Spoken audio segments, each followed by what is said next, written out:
और अब आपको दिखाते हैं चुनाव से जुड़ी 10 बड़ी खबरें। पहले चरण के चुनाव की अधिसूचना जारी हो चुकी है।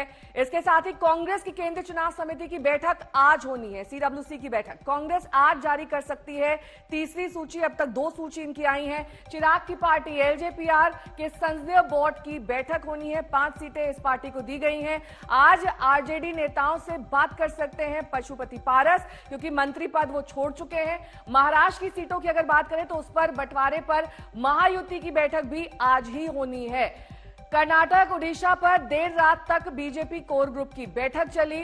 इसके साथ ही आपको बता दें कि ये तमाम हलचल इस वक्त चुनाव को लेकर तेज है। कांग्रेस पंच न्याय 25 गारंटी वाला घोषणा पत्र लाएगी और जल्द कयास लगाए जा रहे हैं घोषणा पत्र सामने आ सकता है। डीएमके आज चुनावी घोषणा पत्र जारी करेगी, ये इस पार्टी ने ऐलान किया है। डीएमके के प्रत्याशियों का भी ऐलान आज ही होना है, उनकी भी सूची आज ही जारी करी जाएगी। उधर दिल्ली में कांग्रेस सीईसी की बैठक चली और इसमें तीसरी लिस्ट के लिए उम्मीदवारों के नाम को लेकर चर्चा की गई। पश्चिम बंगाल, कर्नाटक, तेलंगाना, मध्य प्रदेश, गुजरात, राजस्थान जैसे राज्यों की करीब 50 सीटों पर मंथन हुआ और उम्मीदवारों के नाम पार्टी ने तय किए। माना जा रहा है कि कांग्रेस उन उम्मीदवारों के नाम तीसरी सूची के जरिए जारी कर देगी। महाराष्ट्र के उम्मीदवारों के नाम को लेकर भी पार्टी ने मंथन किया है। इसके साथ ही अब चुनाव को लेकर तमाम राजनीतिक पार्टियों में हलचल तेज है। अधिसूचना जारी की जा चुकी है। आज से नामांकन की प्रक्रिया भी लोकसभा चुनाव 2024 के लिए शुरू हो जाएगी। 102 सीटों के लिए नामांकन आज से शुरू हो जाएगा। कांग्रेस वर्किंग कमेटी की भी आज ही बैठक होनी है। तीसरी सूची इसके बाद जारी कर दी जाएगी। इसके साथ ही आपको यह भी बता दें कि 8 राज्यों के लिए कांग्रेस का मंथन शुरू हो चुका है और सीईसी की बैठक कांग्रेस की हो चुकी है।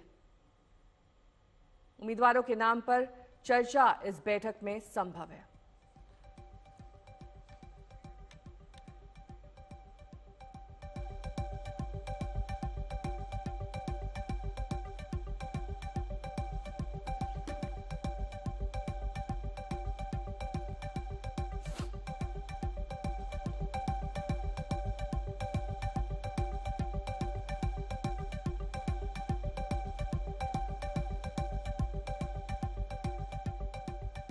और तीसरी सूची आज कांग्रेस की तरफ से जारी की जा सकती है।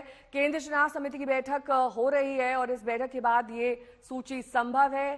साथ ही आपको ये भी बता दें कि महाराष्ट्र पर खास तौर पर कांग्रेस इस मीटिंग में चर्चा कर सकती है। 23, 14, 6 के फॉर्मूले पर दरअसल मंथन किया जा रहा है। उद्धव की पार्टी को 23 सीटें, 14 सीटें, माफ कीजिएगा, कांग्रेस को 19 और शरद पवार को 6 सीटों पर मंथन हो सकता है। ये रेशियो, ये फॉर्मूला, इस पर मोहर लग सकती है। प्रकाश अंबेडकर आए तो 4 सीटें उन्हें भी दी जाएंगी।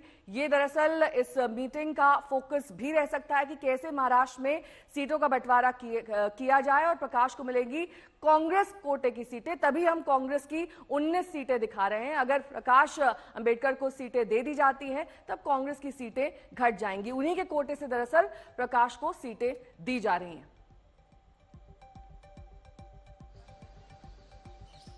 अमित भारद्वाज मेरे सहयोगी जुड़ गए हैं तमाम जानकारी के साथ।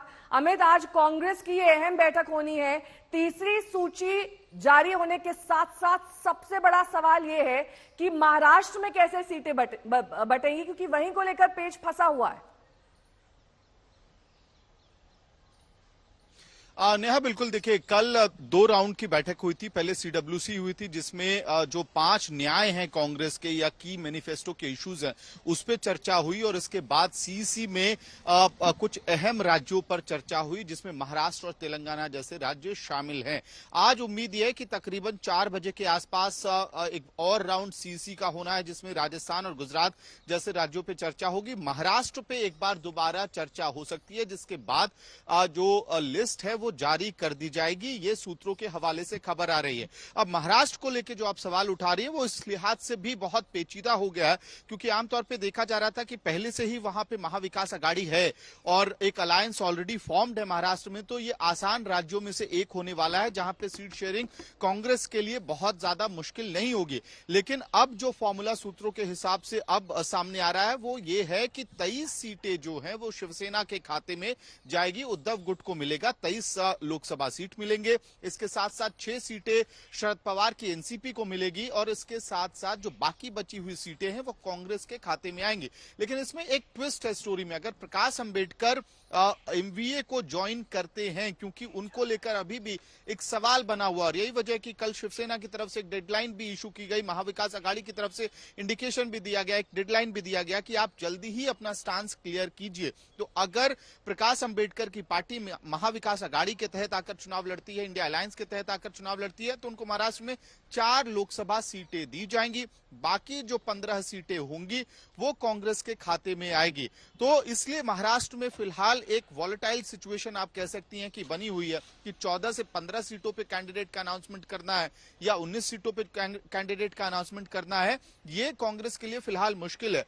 तो हो सकता है कि पार्शियल लिस्ट महाराष्ट्र को लेकर जारी हो जाए, जिसमें जितनी सीटों पे पहले से एक अंदाजा बना हुआ, अनुमान बना हुआ है कांग्रेस का, वहां के नाम पहले अनाउंस किए जाए और बाद में जब प्रकाश अंबेडकर की पार्टी के साथ एक पैक्ट साइन हो जाता है फॉर्मली, तो बाकी बचे सीटों पर फैसला लिया जाए। कुल मिलाकर प्रकाश अंबेडकर वाला फैक्टर कितना महत्वपूर्ण है अमित, क्योंकि अगर उनको सीटें दी जाएंगी तो वो भी कांग्रेस के कोटे से ही जाने वाली हैं। बिल्कुल नहीं, देखिए प्रकाश अंबेडकर को लेकर अभी कहीं ना कहीं एक वॉलेटाइल सिचुएशन बना हुआ है। उसकी वजह यह है कि उन्होंने अपनी तरफ से ये क्लियर नहीं किया है कि वो किस हद तक या किस रूप में महाविकास आघाड़ी के साथ हैं महाराष्ट्र के अंदर, और उसी वजह से ये फ्लक्चुएशन लगातार जारी है। तो क्योंकि कांग्रेस के खाते से वो सीटें जानी है, प्रकाश अंबेडकर की पार्टी को 4 सीटें दी जानी है फॉर्मूले के तहत, तो जब तक उस तरफ से क्लैरिटी नहीं आती है, कमिटमेंट नहीं आता है, तब तक आप को कितनी सीटों पर उम्मीदवार खड़े करने हैं, 14 पर, 15 पर या 19 पर,